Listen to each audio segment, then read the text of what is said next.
nin saaxiibkayga reer afgooy aan isla ahayn ee Thomson la yiraahdo oo cid ka tirsan ayaa berigii USC-do karkaraysana soo gashay ayaa nin 80 jir oo qori daba jeex wato ayuu arkay waana afgooy meesha Thomson waa nin dhib badan oo sheeko badan oo marka xaafada ah markaas uu war sheekhow ani waxaan ku weydiiyay qori daba jeexaba wadataaye oo silsiladiisa laftirkiisa dhulka jiidayso maxaa bamba faalkaan haddana aad u wadataa oo bastooladan ku xiran intaan oo dhan ee gaanka badan maxaad u sidataa markaas warya horta wax ma ku weydiiyaa adigu yaa tahay markaas ani sheekhalan ahay warya haddaan ku fiiriyay aan ku eegay iga wallahi billahi ku nimanka ragga ah ee mudug ku dhashay inaadan ahayn ma kuwii wadaadada ahaa ee koonfur ku dhashay halkan ee culimada iyo waxa iyo ma kuwaasaa tahay waryaa wax ma kuu sheegaa uu yidhi hee dagaalkii godagoda hee 11 ilma adeertayda lagu dilay haye dagaalkii cagadhig ma garanaysaa ha 15 ilma habreed aan nahay iyo awoowahayga iyo ku jiraan kuwa aniga ma artay ilma ma artay ee aan nahay baa meesha lagu dilay haye dagaalkii geel in dhayar lagu qaaday mataqaan inta soo halaad iyo intaas geel baan laga waayaa 10 markuu maray ay warshaxu sug كودي وكا قردنا عيلات قبتاي اسكررنا عيلات قبتاي وكسنو marka nimanka reer mudug anaga waa ogtahay wax badan ay naga qoreen laakiin wax badan waa laga wariyay hadda waxa way dhaqankii Soomaaliyeed waa daba taaganahay maxaa yeelay reer mudug waxa la yiri saddex wiil u dhalay markaas waxa la yiri war hay maxaa ilaahay awlaad uu ku sii wuxuu yiri saddex van ilaahay isii uu yiri haye وعيري لبا ورقة يوم يتحمر كل شيء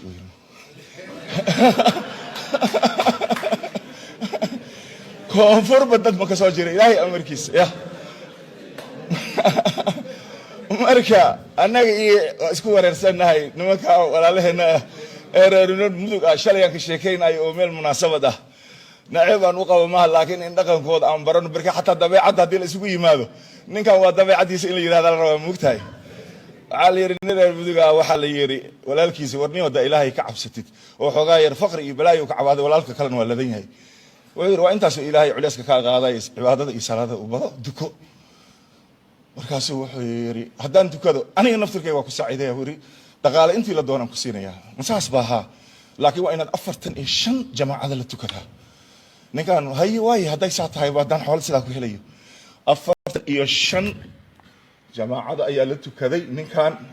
markii ugu dambeysay markii tii 45aad uu tukaday walaalkiisa uu yimid wuxuu war hay ballantii waa ka soo baxay waay maxaad samaysay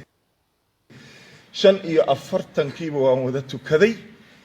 jamaacana waa la tukaday ina adeer hadee waxaad ii haysidisi markaas wuxuu yiri waniyow ani xoolo kuma hayee laakiin inaad ilaahay ku xiranto oo cibaadaysato الدنيا آخرة وأكل في عينهن آخرة هذا إنها هجاجسته أيام كوسي ويرتلاداسي ما أنا أول بكو قرن وير إنها السيرة يسوان وكاوير لكن ما حيكو ترسنتها وير هذا أنا أفرتن الشن تكو وصلاة وجماعة لا تكو وأد يقتري وأد يجاب بحذي مركان تكو ذي كدير أدنو واحد وقتاوير وأد إسرتي أنا أفرتن الشن طب إنه ويسلا أن تكو ذي أدين أوه nin la siri kara inaanan ahayn marka waxa waaye dadkaasi waa dad iska barakaysan waxa waaye ilaahay ayagana dhaqankooda ma aragtay dhaqanka ee naxariista ku salaysan haddaan xataa laftiga kaftana idinkugu daro maalina wuxuu yiri Talha inaad cod macaan tahay aan arkay yaan lagu wareerinina marmarka qaar dada waxay adiga yiraahdaan fanku meel kulli dhinac xunay raaciyeen markaasuu yiri heesaha iyo qasiidadaha codkaagu waa fiican yahay waxa waaye waxa ay xoogaa khaliica intaad dhaaftid inta kale hurguf uu yiri hurguf waa marka aan ku dhiiraday inaan heesta aan ku celceliyo waa 15 jir sheekh waani dhalay sharta laga daboolo laga naari shaydaan angartay ruuxa sheekha marka fiirsidna ما هالشيخ دينا عكريه حتى فنك مرمرك قار الدبك حقيس وحوي وكل حظه marka aad baan ugu faanaynaa Dr. Dasuuqi kuliyada luqadaha ayaan markii dambe assistant ka ahaa ayadana ka soo baxay takhasuskayga markaan soo dhamaystane macallin buuxaan ka noqday dadkii wax naga soo saaray ardada Soomaaliyeed ee maanta wax badan ee aad arkaysaan mas'uuliyiinta dawladda qaarkooda ku jiro Yusuf Garaad iyo ayaa kamid ah Bukhari ayaa kamid ah ma gartay rag badan oo kuliyadda afafka ka tirsan oo magac weyn ku leh Dr. Dasuuqi dadkii wax ka soo saaray buu ahaa macallimiin dibadda ay ka yimaadaan ee ay qabtaan seminar oo ka socda ma aragtay runtii ka socdaan jaamacado oo dunida muslimka ahne wuxuu ahaa ragii noo keenay oo annaga aan ku indha furanay oo wax badan laga faa'iiday marka Dr. Dasuuqina hadda dhakhtar kaliya oo malaynina inuu yahay macallinimadiisana iyo sheekhnimada wax badan oo isku darsaday isagana ogaada mudanayaal iyo marwooyin arooska qiimaha uu leeyahay maray dhalinyaradan ee hadda inta badan lagala hadlayo inay guurka xaqiisa ayaga ay